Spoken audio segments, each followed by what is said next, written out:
Hi hello welcome to our channel. నేను మీ శ్రీ. ఈరోజు మనం చెప్పుకోబోయే కథ రాక్షసుడు పార్ట్ 23. కథలోకి వెళ్ళే ముందు లైక్ చేయడం మర్చిపోకండి ఫ్రెండ్స్. చేశారా? ఇక చూద్దాం. ఎటు వెళ్తున్నానో నాకే అర్థం కాలేదు. మా మమ్మీ వెనుక నుంచి కేకలు వేస్తుంది. అమ్మమ్మ ఏడుపు గొంతుతో పిలుస్తుంది. నా శరీరం అంతా భయంతో నిండిపోయింది. నా కళ్ళల్లో నీళ్లు ఆగకుండా వర్షిస్తున్నాయి. మెయిన్ రోడ్ మీదకి వచ్చేసి పరిగెడుతున్నాను. ఆదిల్కి దూరంగా పరిగెడుతున్నాను. అతని కంట పడకుండా పారిపోతున్నాను. కళ్ళు తిరిగిపోతున్నాయి. కళ్ళ నీళ్లు కనుపాపకి అడ్డుపడి ఎదురుగా ఏమీ కనిపించడం లేదు. రోడ్డు మీద వాహనాలు అటు ఇటు నన్ను దాటుకుని వెళ్ళిపోతున్నాయి.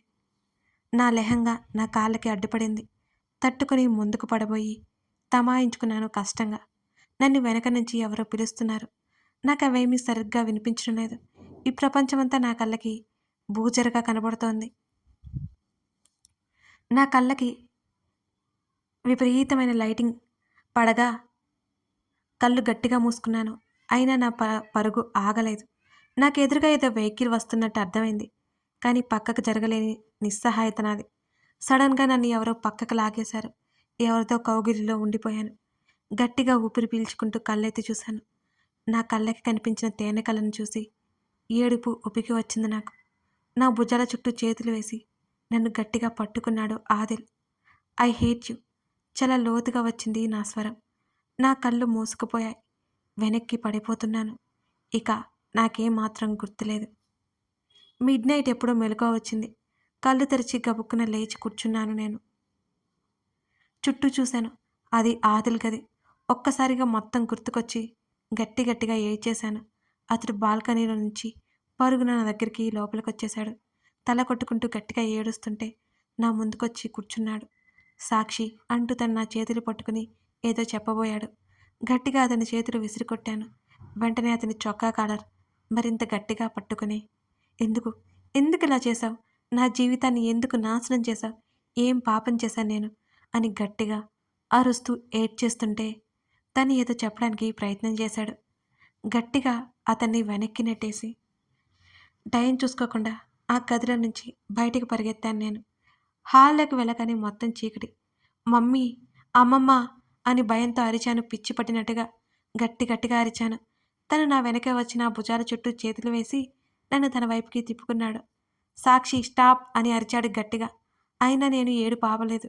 గట్టిగా అతన్ని కొట్టాను. ఇష్టం వచ్చినట్లు కొట్టాను. చొక్కాలేని అతని ఛాతీ మీద రక్కి పెట్టాను. అయినా అలాగే నిలబడి ఉన్నాడు. అతన్ని వెనక్కి నెట్టి మోకాల మీద కూలబడ్డాను. ఏడ్చి గొంతు ఎండిపోయింది. తను వాటర్ బాటిల్ తీసుకుని నాకిచ్చాడు. దాన్ని గట్టిగా విసిరి కొట్టాను. వెంటనే డైనింగ్ టేబుల్ వైపుకి పరిగెత్తాను. నేను చచ్చిపోతాను అని డైనింగ్ టేబుల్ మీద ఉన్న చాక్ తీసుకుని చేతిని కోసుకుంటుంటే అది లాక్కున్నాడు. అతని చెయ్యి తెగి రక్తం నేల మీద పడింది. అతని రక్తం కళ్ళ చూసిన నేను అయినా శాంత పడలేదు. నేను నీ దగ్గర ఉండను. మా మమ్మీ దగ్గరికి వెళ్ళిపోతాను. I hate you. I really hate you. Mummy, ఇక్కడి నుంచి నన్ను తీసుకెళ్ళిపో అని గట్టిగా అరిచేస్తూ అక్కడే కుప్ప కూలిపోయాను నేను. శరీరం అంతా సారం లేనట్టు నేల మీద పడిపోయింది. తను నన్ను 2 చేతుల్లోకి తీసుకుంటున్న ఆపలేని నిస్సహాయత నాది. కళ్ళు తెరవడానికి విపరీతంగా ప్రయత్నం చేస్తున్నాను. నా వల్ల కావడం లేదు. నన్ను నేరుగా తన గదిలోకి తీసుకెళ్ళిపోయాడు ఆదిల్. నా శరీరం మీద నుంచి దుపట్టా లాగేశాడు. అవన్నీ తెలుస్తూ ఏడుస్తున్నాను తప్ప లేవలేకపోతున్నాను నేను. నా శరీరం మీద ఒక్కొక్క వస్త్రం దూరం అవుతుంటే భయం, వణుకు, బాధ అన్నీ వచ్చేసాయి నాకు. ఆ క్షణం చచ్చిపోతే బాగుండనిపించింది. ఆ తర్వాత తను నాకు ఏదో బట్టలు తొడిగాడు. ఇంకేం గుర్తులేదు నాకు. మరుసటి రోజు భారంగా కళ్ళు తెరిచాను. ఆ గది అంతా నిశ్శబ్దం. కంగారు నాలో ఎక్కువైంది. మెడ తడుముకున్నాను. నిజంగానే మెడలో నల్లపూసల చైను ఉంది. తల పట్టుకున్నాను. నా కళ్ళలో నుంచి నీళ్లు ఉబికి వస్తున్నాయి. గబుక్కున బెడ్ దిగాను. తన టీషర్ట్ నా మోకాళ్ళ వరకు ఉంటే తన షార్ట్ మోకాళ్ళు దాటి కిందకొచ్చింది. చిరాగ్గా చూసుకున్నాను. ఫుల్గా కవర్ అయి ఉన్నాయి. కోపంగా అక్కడి నుంచి హాల్లోకి వచ్చాను నేను. హాల్లో ఉన్న వారిని చూసి చకితురాలైనాను. అక్కడ మమ్మీ, అమ్మమ్మ, కార్తిక్, ఆదిల్ అందరూ ఉన్నారు.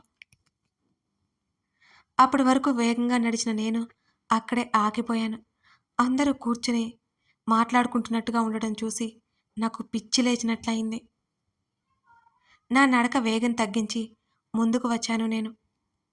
సోనా అని మమ్మీ లేచి పిలవడం ఆలస్యం. పరిగెత్తుకుంటూ వెళ్ళి మమ్మీని హత్తుకొని ఏడ్చేశాను. సోనా ఏడవకురా. మా మమ్మీ గొంతు మూగబోయింది. మమ్మీ నేనిక్కడ ఉండను మమ్మీ. నన్ను తీసుకెళ్ళిపో అని వెక్కిళ్ళ మధ్య ఏడుస్తూనే చెప్పాను. నన్ను దూరం జరిపి నా కళ్ళు తుడిచి నా జుట్టు సరిచేసింది మా మమ్మీ. మమ్మీ భుజం దగ్గర ముఖం దాచుకుని మమ్మీ చుట్టూ చేతులు వేసి నిలబడ్డాను. నేను అక్కడ ఉన్నవారికి ముఖం చూపించలేకపోయాను. నేనే తప్పు చేయకపోయినా నాదే తప్పు అనిపించింది నాకు ఆ క్షణం. ముఖ్యంగా కార్తీక్‌ని ఎలా ఫేస్ చేయాలి? భయంగా కళ్ళు ఎత్తి కార్తీక్‌ని చూశాను. నన్నే చూస్తూ కనిపించాడు. గబుక్కున ముఖం దాచేసుకున్నాను. మమ్మీ త్వరగా వెళ్ళిపోదాం పదా అని నేను మాట్లాడుతుంటే నన్ను పక్కకు లాగి తన వైపుకు తిప్పుకుంటూ, సోనా నువ్వెక్కడికి రావట్లేదు. ఇక్కడే ఉంటున్నావు అని మమ్మీ అంటున్న మాటలకి ఆశ్చర్యపోతూ అయోమయంగా చూశాను నేను. అమ్మమ్మ ఏమంటుంది మమ్మీ? నేనిక్కడ ఎందుకుండాలి? ఇక్కడ నాకిష్టం లేకుండా జరిగిన పని ఎందుకు యాక్సెప్ట్ చేయాలి నేను?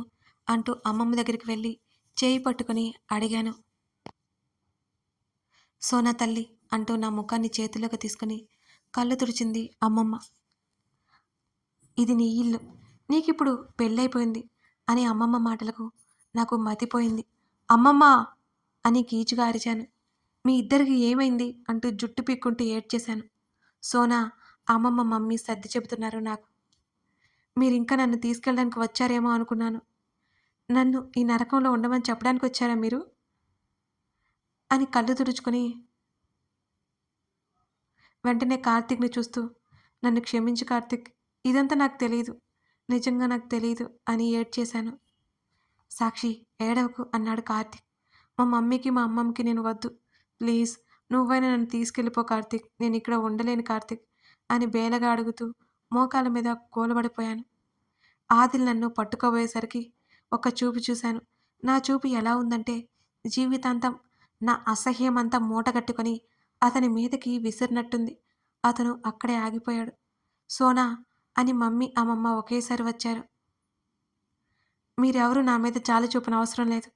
మీకు నేను అక్కర్లేదు. మీకు నేనసలు వద్దని నాకు అర్థమైపోయింది అంటూ వాళ్ళతో చెప్పి కార్తీక్ వైపు చూశాను. కార్తీక్ కళ్ళల్లో నీళ్లు తిరిగాయి. నువ్వు కూడా వీళ్ళలాగే ఆలోచిస్తున్నావా కార్తీక్? మన పెళ్లి విషయం అటుంచు. నేను నీ ఫ్రెండ్‌ని కదా! నీ ఫ్రెండ్‌కి ఇష్టం లేకుండా ఒకతను బలవంతంగా తీసుకొచ్చేస్తే అతనికి నన్ను అప్పజెప్పేస్తావా? అని బలవంతంగా ఏడుపు ఆపుకుంటూ అడిగాను కార్తీక్‌ని.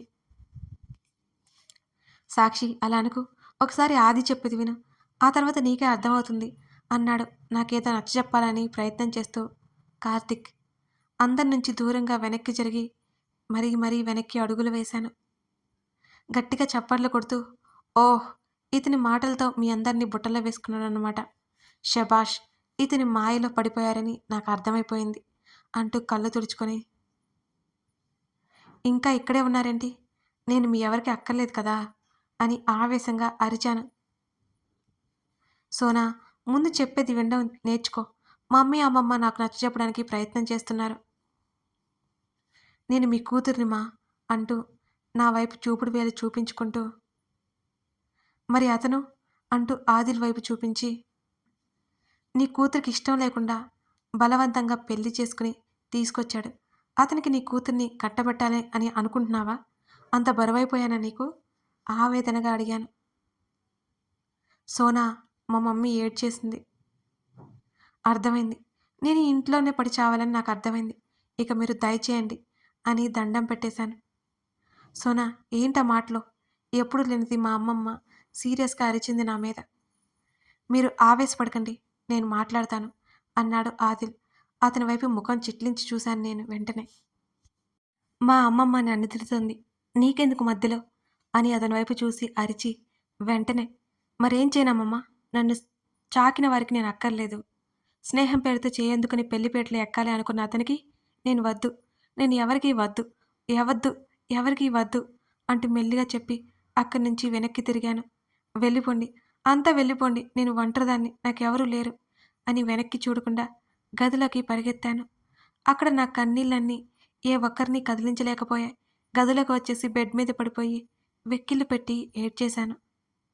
నేనంటే ఎవరికీ ఇష్టం లేదు. నేనంటే ఎవరికీ ప్రేమ లేదు.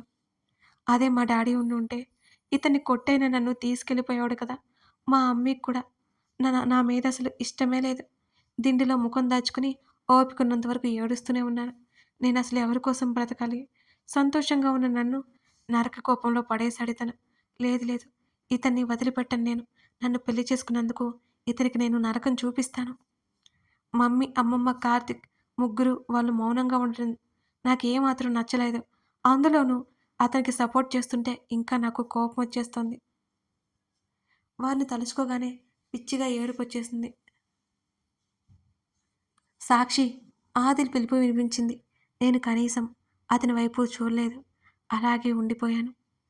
ఆంటీ వాళ్ళు వెళ్ళిపోతున్నారు.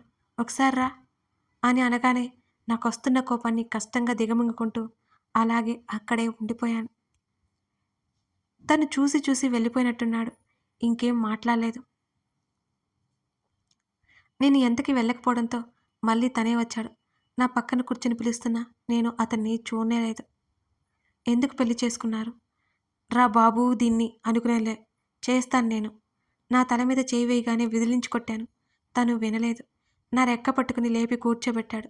మళ్ళీ అతని చేతులు విదిలించి కొట్టాను. నన్ను ముట్టుకోకు అని అరిచాను నా తల పగిలేలా. షటప్ అని గదమడంతో కాస్త ఉలిక్కిపడ్డాను. ఎందుకు ఊరుకోవాలి? నువ్వు చేసిన పనికి ఏం చేయాలి నిన్ను? నిన్ను చూస్తుంటే నాకు అసహ్యం వేస్తోంది నాకు అని గట్టి గట్టిగా అరిచాను. అప్పటి వరకు శాంతంగా ఉన్న అతని ముఖం ఒక్కసారిగా ఎర్రగా మారిపోయింది. ఇంకొక మాట మాట్లాడితే ఏం చేస్తానో నాకే తెలీదు. అవును, నేను చెడ్డవాణ్ణి. నేను బలవంతంగా పెళ్లి చేసుకున్నాను. దీనికంతటికీ కారణం నువ్వే. నేను వచ్చే వరకు గనక ఆగి ఉంటే నీతో మాట్లాడి నిన్ను ఒప్పించి పెళ్లి చేసుకునేవాడిని. కానీ నాకు తెలియకుండా నన్ను మోసం చేసి కార్తీక్‌తో ఎంగేజ్‌మెంట్ వరకు వెళ్ళిపోయావు అని అరిచాడు ఆదిల్. అది నా ఇష్టం. చెప్పడానికి నువ్వెవరు? అని నేను ఏమాత్రం తగ్గకుండా అరిచాను. ఇక ఆపేయ్ ఆ టాపిక్. నీకు కావాల్సిన వస్తువులన్నీ తెప్పించాను. టిఫిన్ చేద్దువు అని అన్నాడు ఆదిల్. నాకేం వద్దు అని గట్టిగా అరిచాను. సరిగ్గా అరగంట టైం ఇస్తున్నా. వస్తే నీకే మంచిది. లేకపోతేనా అన్నాడు సూటిగా చూస్తూ. అస్సలు రాను. ఏం చేస్తావో చేసుకో అని అసహ్యంగా చూస్తూ చెప్పాను. నీ చూపులే ఇంత దూరం తెచ్చాయి అని దవడ బిగించి చెప్పి అరగంటలో వస్తే సరి. రాకపోతేనా అంటూ కాస్త ముందుకు వంగి నీకిష్టం లేకుండా పెళ్లి జరిగింది. నీకిష్టం లేకుండా ఫస్ట్ నైట్ జరుగుతుంది అని చెప్పాడు చాలా చిన్నగా, తీక్షణంగా. అతని వైపు కోపంగా చూశాను. వెళ్ళు అని కళ్ళతోనే చెప్పాడు. ఆ గదిలో నుంచి వెళ్ళిపోయాడు. అతను అంటే ఉన్న భయంతో తప్పక ఫ్రెష్ అయ్యి వచ్చాను. తర్వాత పైకి భోజనం తెచ్చాడు. నాకొద్దు అని చెప్పానా అని అరిచాను. సీన్ చేయకుండా తిను అన్నాడు. నాకొద్దు అని చెప్పాను కదా, తినకపోతే చచ్చిపోతానా అని గట్టిగా అన్నాను. బెడ్ రెస్ట్‌కి పిడికిలితో గట్టిగా కొట్టాడు. ఉలిక్కిపడి గట్టిగా కళ్ళు మూసుకున్నాను. ఆ శబ్దానికి నేను. తిను చెప్పాను కదా, నీకిష్టం లేకుండా అన్నీ జరిగిపోతాయి. నాకు కోపం తెప్పించుకుంటే నీకే మంచిది. నీకు నచ్చినట్టుగా ఉండొచ్చు అని అన్నాడు సీరియస్‌గా. ఆ టిఫిన్ ప్లేట్ లాక్కొని అంతా కలిపేసి నోట్లో కుక్కేసుకున్నాను. ఒక్కసారిగా ఏడుపొచ్చింది. తింటూ తింటూ ఏడ్చేశాను. అతడు అలాగే చూస్తున్నాడు. ఆ ప్లేట్ అక్కడే పడేసి బాత్రూంలోకి పరిగెత్తాను. గుక్కపెట్టి ఏడ్చినా జాలి దయ లేని రాక్షసుడు ఇతను. ఆ రోజంతా నన్ను భయపెట్టి 3 పూట్ల కడుపు పగిలేలా తినిపించాడు. ఏడ్చేడ్చి నిద్రపోయి సాయంత్రం లేచాను. గదిలో ఉండి ఉండి విసుగొచ్చింది. గార్డెన్ వైపు వెళ్ళాలి అని బయటకొచ్చాను. మెట్లు దిగి కిందకొస్తుంటే మెట్ల పక్కన ఉన్న గదిలో నుంచి సన్నగా మాటలు వినిపిస్తున్నాయి. వీళ్ళమ్మగారికి బాగైపోయి ఇంటికొచ్చేస్తారా ఏంటి అనుకుంటూ నేను ఆ గది వైపు నడిచాను. డోర్ ఓరగా వేసి ఉంది. అక్కడ ప్రజ్ఞ ఆదిల్ని చూడగానే షాక్ తిన్నాను. ఆది ఏంటిది? అతని 2 చెంపల మీద చేయి వేసి ప్రజ్ఞ అడుగుతోంది. ప్రజ్ఞ వెళ్ళు తర్వాత మాట్లాడతాను అన్నాడు ఆదిల్ ఆమె చేతుల నుంచి తప్పించుకుంటూ. ఆది నువ్వేనా అనిపిస్తోంది. నన్ను కూడా నువ్వు ప్రేమించానన్నావు. పెళ్లి చేసుకుంటాను అన్నావు. ఇప్పుడు నీ ఆఫీసులో పనిచేసే ఒక అమ్మాయిని పెళ్లి చేసుకున్నావు. మన మధ్యలో జరిగింది కూడా మర్చిపోయావా? ఆ రోజు నీకోసం నేను నన్నే ఇచ్చేశాను ఆది. నీతో శరీరం పంచుకోగానే నా మీద ఇష్టం పోయిందా అని ప్రజ్ఞ ఏడుస్తూ అడిగింది. ప్రజ్ఞ ప్లీజ్ అంటూ ఆమె చేతిని పట్టుకుని ఆమెకేదో చెప్పబోయాడు. అర్థమైంది. అది అర్థమైంది. నేను మోసపోయాను అని ఏడ్చింది ప్రజ్ఞ. ఆమె 2 చేతులు పట్టుకుని దగ్గరికి తీసుకుని, ప్రజ్ఞ నేను నిన్ను బయట కలుస్తాను. నీకంత వివరంగా చెప్తాను. ముందిక్కడి నుంచి వెళ్ళు అని అన్నాడు ఆదిల్. నన్ను మోసం చేయవుగా? ప్రజ్ఞ అతన్నే చూస్తూ అడిగింది. ఆదిల్ తలాడించాడు. గబుక్కున అతని పెదవుల మీద నా ముందే ముద్దు పెట్టుకుంది ప్రజ్ఞ. చిచి! పరుగున అక్కడ్నుంచి నేను గదిలోకి వచ్చేశాను. ఫ్రస్ట్రేషన్. అంటే ప్రజ్ఞతో అన్నీ అయిపోయాయి అనుకుని మెల్లిగా వదిలించుకుని నన్ను పెళ్లి చేసుకున్నాడన్నమాట. నన్ను కూడా మోసం చేసి రేపో మాపో వదిలించుకుని మరొకరు. ఇతన్ని చూస్తేనే నాకు కంపరంగా ఉంది. ఛీ! మోసగాడు. అమ్మాయిల పిచ్చి. ఇతని దగ్గర నేను జాగ్రత్తగా ఉండాలి. నేను బాల్కనీలో నిలబడి చూస్తున్నాను. ప్రజ్ఞ వెళ్ళిపోవడం కనిపిస్తూనే ఉంది. అతను వెనక్కొచ్చాడు. అతన్ని చూస్తుంటే నాకు భయమేస్తోంది. బెడ్ మీద ముడుచుకొని కూర్చున్నాను. కాసేపటి తర్వాత నా హ్యాండ్ బ్యాగ్ తెచ్చి నా ముందు పడేశాడు ఆదిల్. మా మమ్మీ పంపించిందేమో. నేను మౌనంగా ఉన్నాను. అతడు షర్టు విప్పాడు. నాకు కోపం వచ్చింది. నేనింతకు ముందు రక్కి పెట్టాను కదా! నా గోళ్ళు అతని ఛాతీలోకి దిగినట్టు స్పష్టంగా కనబడుతున్నాయి నాకు. అయినా నాకు ఆ కోపం చల్లారలేదు. ఇంకా కోపంగా కొట్టాలనిపించింది. అతను స్నానానికి వెళ్ళిపోయాడు. షవర్ అరగంట పాటు నాన్ స్టాప్‌గా నీటిని వదులుతూనే ఉంది. నడుముకి టవల్ కట్టుకుని మరొక టవల్‌తో తల తుడుచుకుంటూ బయటికొచ్చాడు ఆదిల్. నేను ఎటో చూస్తూ కూర్చున్నాను. కొంచెమైనా బుద్ధుండాలి. ఇంత పెద్ద ఇంట్లో ఇంకో గది లేనట్టు ఈ గదిలోనే స్నానం చేయకపోతే ఏమైంది? ఛ! అయినా ఎందుకు వెళ్తాడు? ఇతనికి కావాల్సిందేంటో నాకు బాగా తెలుసు. నా ప్రాణం పోయినా ఇతనికి నేను దక్కను. ఇతను నన్ను వదిలించుకునేలా చేయాలి. కానీ ఎలా? షార్ట్ తగిలించుకుని షర్టు కూడా వేసుకోకుండా నా ఎదురుగా వచ్చి కూర్చున్నాడు. నేను అతని వైపు ఏమాత్రం చూడనేలేదు.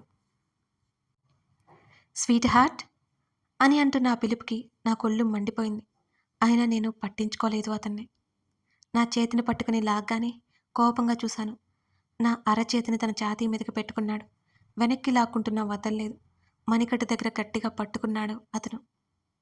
వదులు నన్ను అని గట్టిగా అరుస్తుంటే నా ముఖానికి దగ్గరగా ముఖం తెచ్చాడు. దెబ్బకి నా నోరు మీట్లో పడిపోయింది. అరిచేవాళ్ళంటే నాకు ఇష్టం ఉండదు. డిసిప్లిన్ మెయింటైన్ చేయడం నేర్చుకో అని అంటున్న తన మాటలకు పెట్రోల్ పోసి తగలబెడుతున్న ఫీలింగ్ కలిగింది నాకు లోపల. ఇతగాడి దగ్గర నుంచి డిసిప్లిన్ నేర్చుకోవాలి. పాపం. మొహం చూడు మొహం. నా కోపమంతా కళ్ళల్లోకి తెచ్చిపెట్టుకుని ఉరిమి చూశాను నేను అతన్ని. గ్రాండ్‌గా జరగాల్సిన వెడ్డింగ్ చాలా చీప్‌గా మార్చేశా స్వీట్ హార్ట్ అని దిగులు నటిస్తూ చెప్తుంటే, ఎవరైనా కత్తందిస్తే ఇతని పొట్టలో కసకస పొడిచేయాలనిపించింది ఆ క్షణం నాకు. ఒక కర్ర తీసుకొని బదా బదా బాదేయాలనిపించింది. ఏంటి హార్ట్‌గా ఉన్నానా అని కళ్ళెగరేశాడు ఆదిల్. ఒక్కసారిగా ఆ తేనె కళ్ళు నా కళ్ళల్లోకి చూడగానే తడబడ్డాను. సర్ప్రైజ్ ఎలా ఉంది? షాక్ అయ్యారా మాస్టారు? కథ నచ్చితే లైక్ చేసి కామెంట్ చేయడం మర్చిపోకండి ఫ్రెండ్స్. మీరు తప్పకుండా చేస్తారని నేను ఆశిస్తున్నాను. మీకు ఈ కథ ఎంత నచ్చిందో మీ కామెంట్స్, మీ లైక్స్ నాకు చెప్తాయి. అప్పుడే నేను ఇంకా బాగా ఇవ్వగలను. Thank you for watching this video.